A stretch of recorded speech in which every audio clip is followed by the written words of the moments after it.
you can choose to have fun right now. As long as you're being rational, that's fine. As long as you have, take precautions and don't do anything too crazy, that's fine. But understand that if you waste that time partying right now, you're gonna eventually come to common sense in your 30s, late 20s or early 30s, and you're gonna start regretting the fact that you wasted all that time. Because parties, women, Netflix, all that's gonna stay. It's gonna be here today, tomorrow, and 10 years from now. They're not going away. I used to be like, oh, I can't miss this party. I can't miss that party. But I realized just these parties are never ending.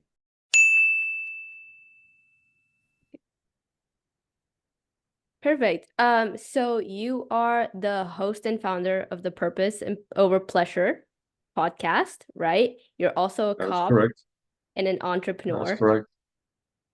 That's That's me. pretty amazing. And so I saw that you were an immigrant to United States and you came when you were 16, right? Mm-hmm. Mm-hmm. Um, so did you ever feel, because you also mentioned in your post that it was hard for you, you had no father figure, and your first job you got paid $5 to $7 an hour, Yeah. right? Yeah, Yeah. so did you ever victimize yourself or make it harder for yourself mentally during that process? Absolutely not. That was not in my vocabulary.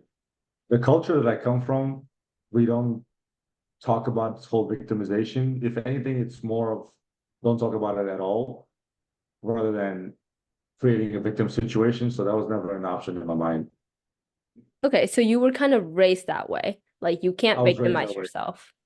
Yes, correct. You have to understand that, for example, if you come from a culture where I'm at, right? I'm Russian. If you're familiar with history after World War II, Russia, Soviet Union was completely devastated. It was in shackles, it was in ruins, and people were poor, and there was crime, and people had nothing, nothing, not a dollar in their pocket, not a ruble in their pocket. All they had is their word and their respect, right? Their honesty, their reputation. So people had to rebuild the entire country based on their actions and their words and their reputation. So that's important, that matters. So the whole victimization process was never familiar to me up until I came here, and I'm like, well, it's kind of a shock. Everybody here is so nice, so well off, but yet they say they're victims of this or that, or fresh air or water or sunlight. I don't know nowadays. Yeah, absolutely. And so when you were working your job and you were just trying to get through and your family was doing its best to support each other, did you have any goals in mind as you were going to school or as you were growing up, or was it just getting through every day, making sure that the family was provided for and that everybody was okay? Well, I can't say that I was providing for my family, so I'm lucky there. I'm not going to take the credit from my mother and my Okay. sister. I was blessed to be able to have them in my family. They brought me here. My mother worked really hard. If you think I worked for $5 to $7 an hour, let me tell you, my mother worked for pennies to collect enough money to bring me here. She worked for pennies, for less than $1 an hour. So she got Yes. paid less than you. She got paid less than me, and because she was an immigrant, she had to work certain type of jobs. Sometimes for cash, a lot of times, and obviously people would take advantage of her. But she would quietly work, and she would work extra because she wanted to bring me to this country. So I'm forever grateful and blessed to have a mother like that. And the last thing I ever wanted to do is disappoint her. But going back to your question, yes, I didn't have to worry about that as much as I am now with my own family. And obviously, my mother is older now, and I try to help her. I'll try to be there for her.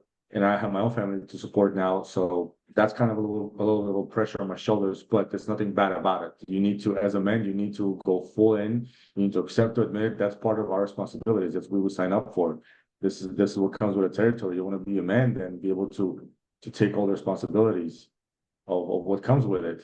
You become a man when you handle your own, and you handle your own when you become a man. Right.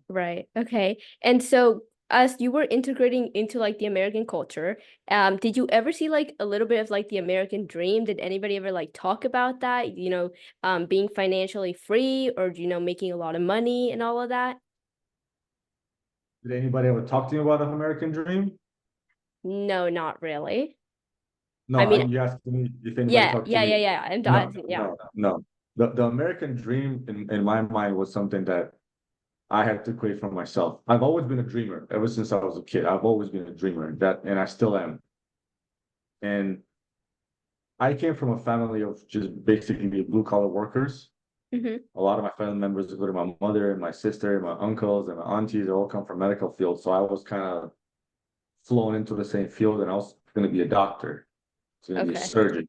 That's what I went to school for, and I graduated, but my heart was not there. You know, I tried, I volunteered, I looked into more, started getting deeper and deeper. I was like, no, this is not my thing. So I went for something that my heart actually loved doing, which was law enforcement. And in the process of, doing law enforcement, I actually got interested in business. And over the last few years, started making my own moves, and I am where I am today. So Okay. I am building my own American dream, so to say.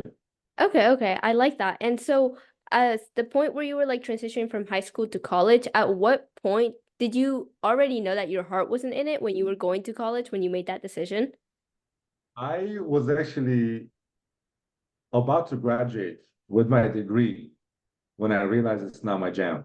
So this was like, So it's kind of like I've gone this far already. I'm about to graduate with bachelor's in biological sciences, and I'm like, I don't want to do this.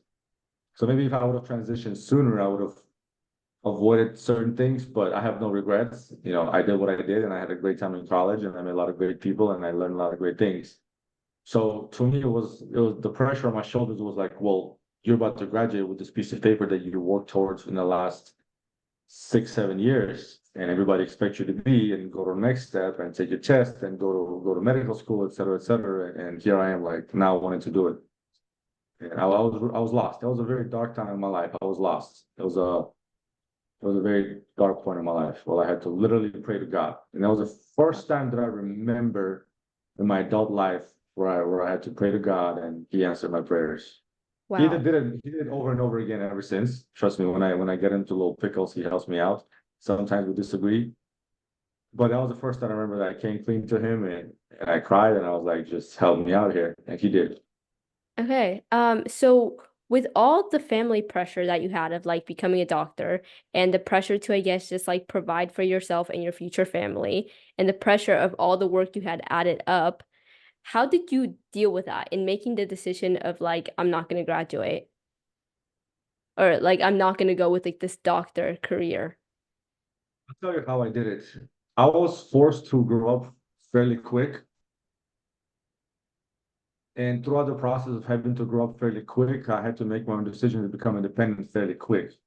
And with that, I developed a reputation with my family, especially with my mother, that I am okay on my own and I can do things on my own. So when the time came for me to tell them that this is what I want to do, there was minimum to no pushback. As a matter of fact, I was surprised at how calmly my mother took it because she was like, okay, well, she asked me a few questions. One of the questions was, is that what you really want to do? Is this what you want to do in your heart of hearts? And I said yes. And she said, okay, as long as this is what makes you happy. And that was it. All the stories that I was creating in my mind that, oh my God, how is she gonna react? What are they gonna think of me? Blah blah blah. I gotta start over, I gotta go different sphere. No, none of that. She just asked me, okay. She trusted me because I Yeah. developed a certain type of reputation with her and everybody else that I make my own decisions. And that's why it was easy. So to whoever is struggling out there, having to let their parents know that their path for them is not the path that they want to go with. Just become independent and carry yourself a certain way that they trust you making your own decision. Yeah, I feel like sometimes we make up like all of these stories and all of like these imaginary conversations, and we never actually have the real conversation, so we never know how it would actually go. And that just keeps us from going forward to something that could have been.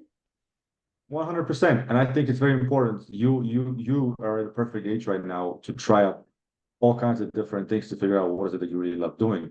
So be audacious, be daring, try them out, see what you like. This is the time. But you also have to understand that no matter how much your parents love you, no matter how much your friends or whoever it is in your family love you, their dream for you is not your dream for you.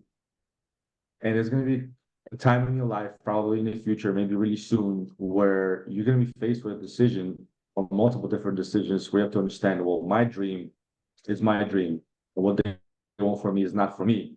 And I would have to make certain sacrifices and decisions, even if that requires me uh cutting certain people out. Now I'm not saying go and start hold on, baby. I'm not saying go and start cutting family members off, but understand that you have to explain to them that with all the love and support they have for you, this is my life, and I would like to live it my way. Because you're gonna make mistakes regardless. Regardless. How old are you? I'm 16. You're 16. Okay, so my niece is 21, and I pretty much raised her. Like I am her father figure. We have that bond. She texts me Happy Father's Day every year on the Father's Day. So I raised her since she was in diapers, and I'll tell her the same thing. One of the first things I taught her was understand that in life there's actions and there's consequences. Since a very very early age, I taught her that whatever you do, you're ready to face the consequences. And then as she got older, I started to tell her, like, well, what is it that you want to do for the rest of your life? Because whenever you pick a career, make sure it's something you want to do. Because that was a decision I had to make, and it was one of the best decisions I ever made, and I never looked back. I went to college, I went to higher education, I went to university, very prestigious university, for both my undergraduate and graduate careers, and I have seen students commit suicide because they were so scared disappoint their parents and they could not tell their parents that this is not what they want to do. And I think this is an ultimate disaster. If you put so much pressure on your child to the point where you drive that child to commit suicide, then you might want to reconsider what route you're pushing your child to go to. Yeah, absolutely. And so when did you find your purpose to become a cop? Guess that's the question. Well, when did I really find my purpose? I've always been a fan of discipline, right? My uncle was in the military. He was actually the only one that was in the military. So I always loved the uniform, the discipline, the camaraderie, everything behind it. If I were to do it again, the only thing I would have done different, probably go to the military. That's a minor detail. So I always had respect for police and law enforcement, despite the fact that I was an absolute biggest troublemaker in my family. Maybe not worse than my brother, but I was pretty bad at some point in my life. And despite the fact that my family has certain individuals that have been in and out of jail and prison, including my own father, I never deviated in that direction because I early on I understood that there's two ways to go about life. Number one, I can follow the footsteps of certain family members of my own and end up possibly where they are most likely, or choose to be different. So I chose to be different. And in college, I had this professor. I took one random class. I took it just to get some credits, right? Yeah. It was like a class on gangs, introduction to gangs. And I've also always been fascinated by the underground world. So I took that class. I got to know him. He was a 30-year veteran, police officer veteran, became a professor. He's actually a well-known professor. He gave a TED talk, and he's known out there. Okay. And I took a second class and a third, and I think a third class, and I became his teaching assistant. And in the process, he became my mentor. And the more I would pick his brain, the more I learned about the culture, the more I worked in the field, because my graduate thesis was actually involved. I did my graduate thesis on gang injunctions. So I worked in the hood, in the areas with the gang members. I just fell in love with it. I fell in love with the field, and I saw the suffering of the people. I remember very distinctly that one of the days we were doing a research day where we were talking to people in the community, giving them food and tacos and stuff. And some lady slipped me a note, slipped me a note, and she walked away. And the note said, "There are gang members right here, right now. I can talk to you later." And she put in her number. And I ended up contacting her later, and she did tell me, "Listen, like, even though you guys thought you guys are giving tacos and working with the community, there are actual gay members hanging around right there next to you guys, and we can't talk to you because if they see us, they're gonna terrorize us after you guys leave." So to me, I was like, I can't let this happen. So it affected me in a certain way. I was like, I cannot let this lawlessness and going on in the community. I got to do something about it. So I went into the field of law enforcement to try to help people for being victims of gang members and violence and all kinds of evil out there. That's kind of story in a nutshell. Yeah, okay. So you kind of found your purpose like going through the experience of college, finding a mentor, and overall listening to like what your core values were, right? And just like being like, I genuinely want to help people. I'm interested in this, and I can't let this happen. I can't let these people terrorize like these citizens, and I feel like this is just the way to go. And so to someone who doesn't know their purpose and they're like, I have to make my parents proud. Like you were saying, they have that parent pressure and they feel like they have to take a certain path because they're just not sure how to follow that. What would be like the biggest thing that you would tell them? Like, what would be the biggest reassurance or advice that you would give them to find that? It's a wonderful question. I don't know if you'll watch my episodes, but I always finish every single episode of mine and every single guest, I ask them a two-part question. And the question is, what is the purpose of life? And how can one find their purpose in life? So if you really want to get more than just one opinion, you can either you or whoever your viewers are, just tell them to go at the very end of my every episode, Yeah. like the last few minutes, and watch it. And you're going to get not only my opinion, you're going to get opinion of many other people who, have very valuable life experience. But that's that. Okay. For myself, what would I tell the person who's struggling to find their purpose? I tell them be audacious. It's the same thing I told you earlier. Try new things. Whatever your heart wants to do, do it. At least give it a shot. I've always lived my life with the saying, "What if?" Never went to the arena. Rest in peace, Greg Plitt. I heard him say that years and years ago. He said, "What if?" Never went to the arena. You either try, and if you fail, you fail. No big deal. But you sleep good at night. But if you don't try and you go about your life saying, what if, what if, what if, then all you do is you create a misery and regret in your life. I've experienced a very, very deep regret early on in my life, in my 20s, and I told myself I'm never going to live with regret in my life ever again. So try different things, whatever that makes you happy. And as long as it aligns with the good morals and standards and values, as long as it doesn't hurt other people, as long as it doesn't take away from other people, give it a shot. You might find your purpose in something that you never thought you would. So many times I came across people, including myself, that started off on a certain path, but then Yeah. they found their true purpose along that path. You never know what you're going to come across. Steve Jobs said you can never connect the dots looking forward. You can only connect them looking backwards, which means as you progress in life, certain things will happen. It will happen to me, it will happen to you. You start questioning yourself, you start questioning God. Why is this happening to me? You have to trust the process. Because I've had experiences in my life where, like I said before, I would get into arguments with the big guy upset. I'm like, why are you doing this to me? Like, I'll be pissed. Yeah. It's something I really wanted. And I'm like, you know what? I'm gonna let this one go. I'm just gonna chill and watch. And 2, 3, 4 years down the road, he showed me exactly why it happened the way it happened, and I was absolutely blessed. So just gotta find something that you believe in, that you that makes you happy, and that you're good at because you naturally want to be good at it. I didn't go into police Okay. work for money. I wanted it because I really loved it. Okay. And I'm blessed to be where I'm at today. Yes, I have my good days, I have my bad days, but I really love the job because if you don't love what you're doing, you're gonna be horrible at it, no matter what you do. And we spend more majority of our lives working. So if you hate what you're Absolutely. doing, you gotta do it Monday through Friday, 5 days a week, you're just gonna be miserable. Okay, let me ask you this. Do you believe that if you do what you love, you can make a good living out of it? You can support yourself financially, even if it's like a traditional career or something that wouldn't necessarily make money otherwise? Yes. Yes, because I followed what I believed was for me and what I love doing. I became a police officer, and I'm blessed to, I had to leave my first department and I had to try different things, and I had my obstacles, but I'm blessed to be where I'm at today, and I make very comfortable money, and that's just proof. Yes, it is a 9 to 5, but it doesn't matter. I ended up where I'm very happy, and I'm blessed to be. And I think the same concept goes for something else. I think yes, entrepreneurship is definitely harder.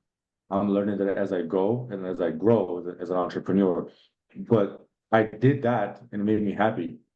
Even when I was in my first apartment, I was making really, really little money and I was working crazy hours. I still didn't hate the job. I loved the job. And it just so happened through the process, I ended up could get into a department where I started making a lot more money. And yeah, I believe so. I believe so that it's impossible not to get rewarded for a good karma bank. It's impossible. Yeah. I see it on a daily basis with my partner, my business mentor. Like he puts in a lot into a good karma bank, and I see in front of my eyes that he gets a lot back too. So it's impossible. I don't believe, and I choose not to believe that you can give so much and never get something in return. Absolutely. I think it's something that a lot of people believe.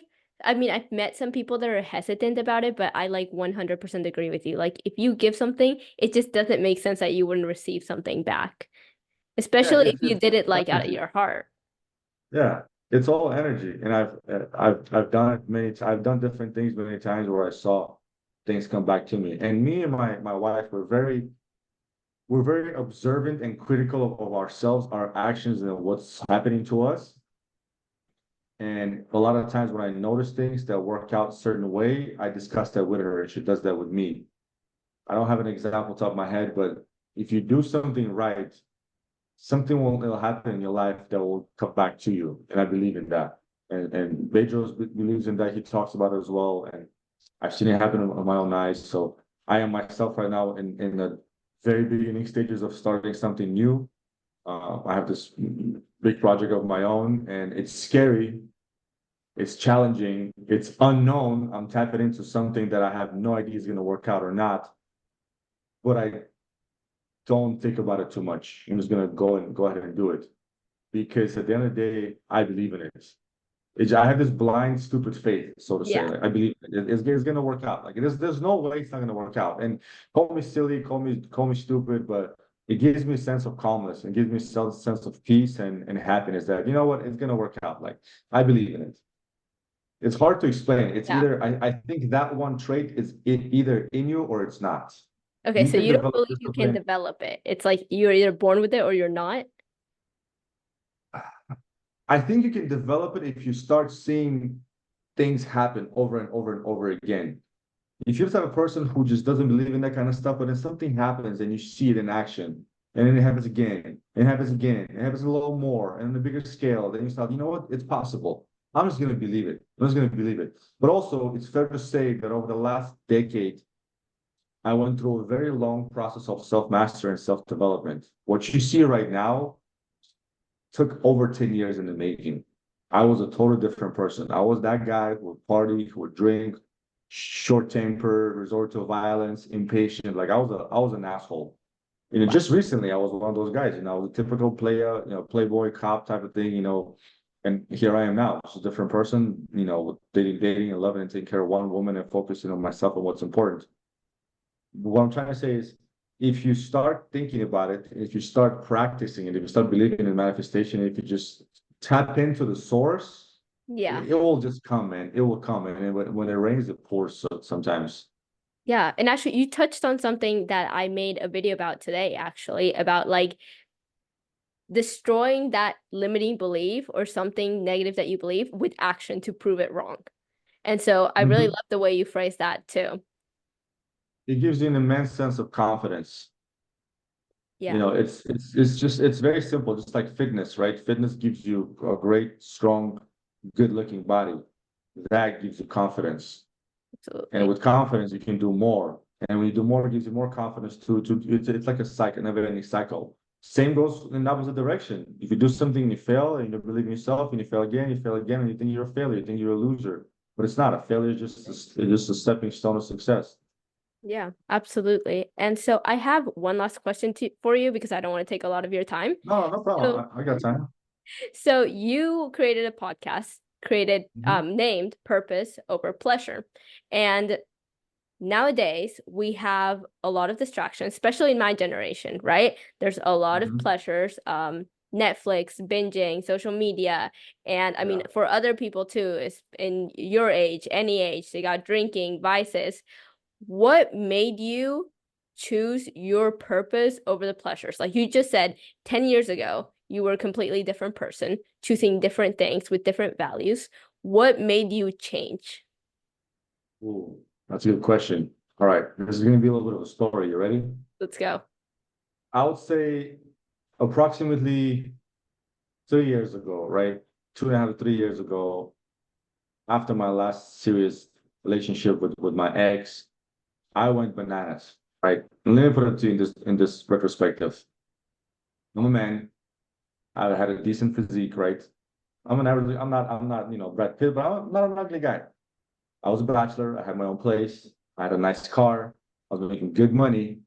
And I had enough confidence in me that I built over the years to talk to girls. Because up until that point in life, I was like, listen, nice car, enough money, bunch of girls, I'm set.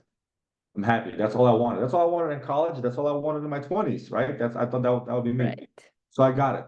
I got it. And sort of ashamed to say this now. I had a lot of women at a certain point in my life, and I'll be drinking, I'll be partying, still love what I was doing. I would work a lot, but I would also watch Netflix. I would also play video games. I would also eat all kinds of crazy foods. And every single day, no matter what I did, no matter what kind of woman I've been with, no matter what party I went to, no matter how much video games I played, I'll wake up the next day feeling like shit. Not necessarily physically, but mentally. There was a voice inside of me, and I have a whole episode dedicated. There's a little voice inside of me that kept scratching at my soul inside of me, like, what are you doing with your life? What are you doing with your life? You're wasting your time. You're wasting your time. Every single day for years. No matter how much I drank, no matter how much I partied, no matter how many women I've been with, it doesn't matter. It was always there. First thing when I wake up and the last thing when I go to sleep.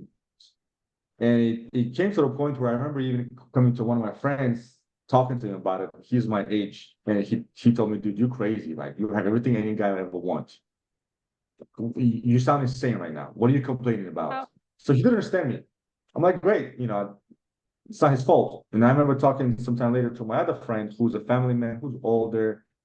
He's very invested into his family, his purpose. He's a great father. He's a coach. And I talked to him. He was like, you know what? He actually understood me. He understood me. He said, yes, I totally get what you're saying. And we talked about family, about relationship, about finding meaning in that. And throughout the process, I met my now wife, and I slowly started to separate and cut all these women off. I actually wanted to cut her off as well. I wanted to cut everybody off. For some unknown reason, she just found her way into my heart. And fast forward 3 years, we're now married and have our own family. And as she jumped on board with me, I started working more and more on myself, my mental. I basically dove into my mental health and self mastery. And a podcast was something I wanted to do for a while. And I'm like, you know what? It's time. Like, this is my purpose. I want to talk to people. Like, this is what I want to do. Yeah. Because I want to coach and mentor people. And what better way of doing it than starting a podcast? Because I can bring in people, I can talk to them, I can learn from them, I can, seek Yeah. self-knowledge from them. And also in the process, I can share with others. It's a fantastic way of doing things. In the process, I met some great people and I became friends with them.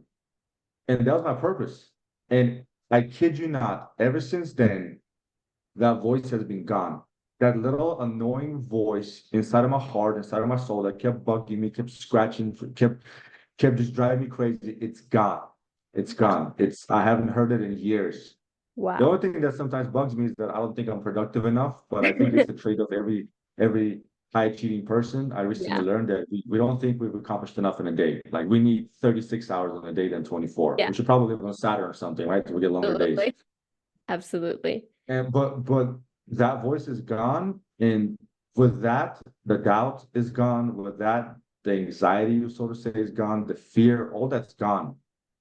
So I learned that you can try to silence it, but you can never silence it. You can try to numb it, but you can never numb it. You just have to act on it Yeah. because your heart knows. It knows for some odd and unknown reason. It knows, and it's synchronized, and it's supposed to be synchronized with the source, right? With the universe, with God, with whatever else is out there you believe in. But you're like in the middle. You're like, no, I don't want to. I don't want to let them synchronize with each other. But you're supposed to. Because God put us on this planet, right? Then He has a plan for us, and there's a seed planted right here. But what do? We binge watch, we do drugs, we drink, we party, watch porn, et cetera, et cetera, et cetera. And we try to cut that connection because we feel guilty. Instead, we gotta face it. We gotta face everything that's in between, all the trauma, all the negative energy, all the vices, all the bad people, all the relationships, all the negativity, and just synchronize with the source. Wow. That was actually a beautiful explanation. Thank you for Thank that. you. I'm glad it makes sense. That's a short story, actually. There's a lot more to happen in the process, but Yeah, uh, no, it made total sense. Yeah, Absolutely. And so before I let you go, I have one final question for you. sure. Any person who right now is in that stage of choosing pleasure because they feel like, well, I'm young, I deserve to party, or this is what other people my age do. There's nothing wrong with it. Tons of people, come out on the other side, they're fine. And I'm just gonna choose this moment of pleasure right now with watching Netflix, eating whatever, not going to the gym, sleeping in, all of these things, just because it's really easy in the moment just to say, I'm just gonna sleep in or I'm just gonna eat that cookie, right? Because you don't see the difference it makes in that moment until like Mhm. a lot of time passes. But to anyone who just can't, yeah, who chooses pleasure right now and doesn't see their purpose or wants to choose their purpose but doesn't know how to, what advice would you give them? Great question. To everyone out there who decides to choose pleasure over purpose, I just have one simple thing to say. You can go ahead and choose pleasure. I've done it. I've done it for many, many, many years. And guess what? You're gonna pay with mental and physical and emotional and spiritual pain the next day, and the next day, and the next day. You're still gonna pay. You're gonna pay for it. You're gonna pay for it in ways that you can't even imagine. Because there comes a point in your life, well, where you postpone it so far that it becomes too late. You postpone your health, you postpone your emotional health, your spiritual health, your family, your dream, to the point where you're now sick and dying, and now it's too late. There's nothing you can do about it. So how far are you willing to postpone it? I don't want to be a hypocrite and say, get your stuff together and fix stuff right now. I can't. First of all, because I was a different beast in my 20s, right?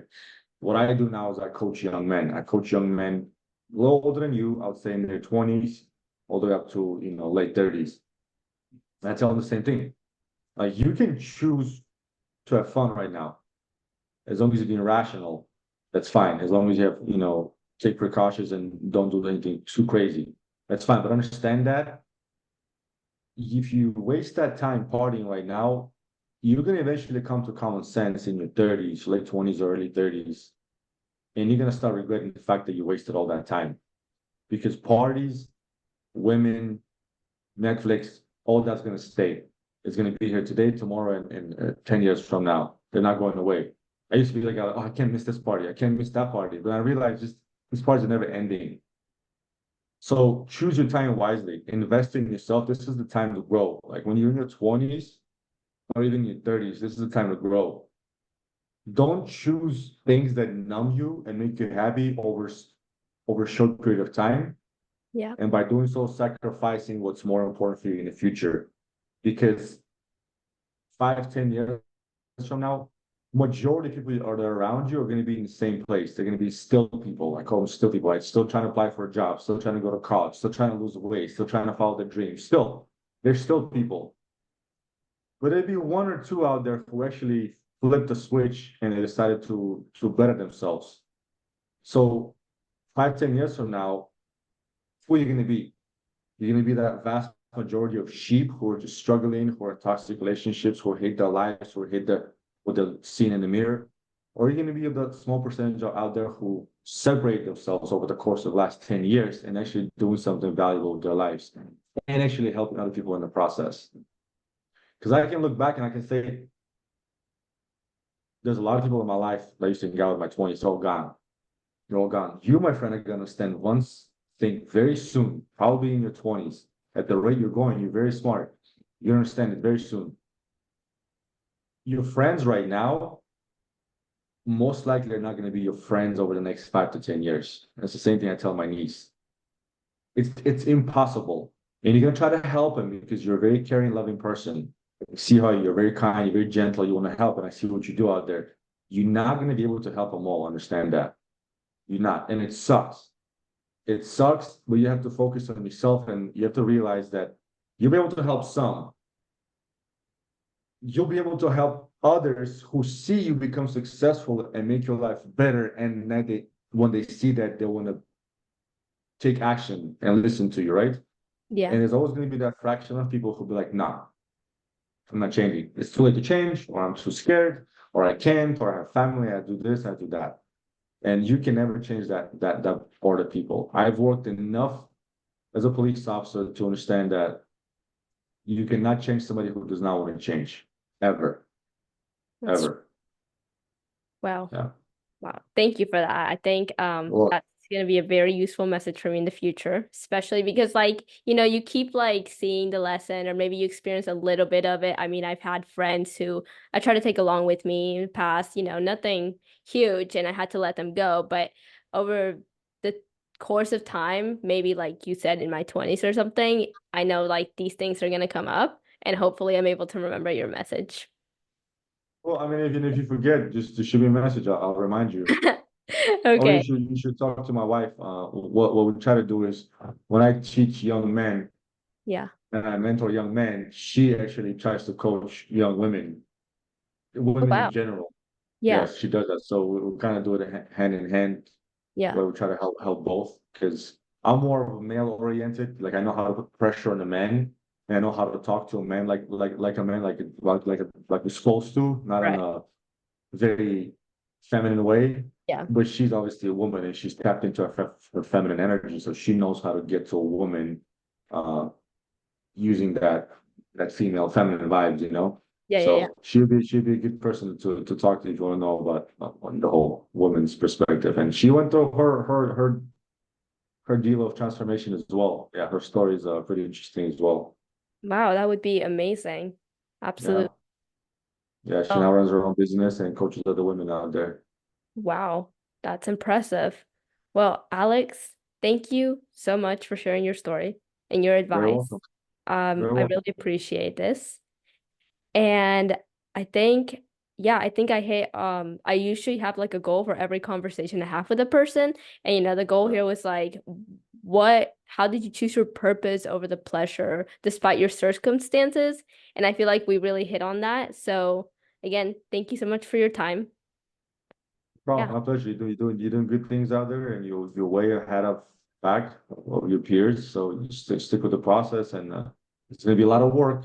It's gonna be a lot of years. It's gonna be a lot of work. It doesn't come overnight, but it's all worth it. It's all worth it at the end.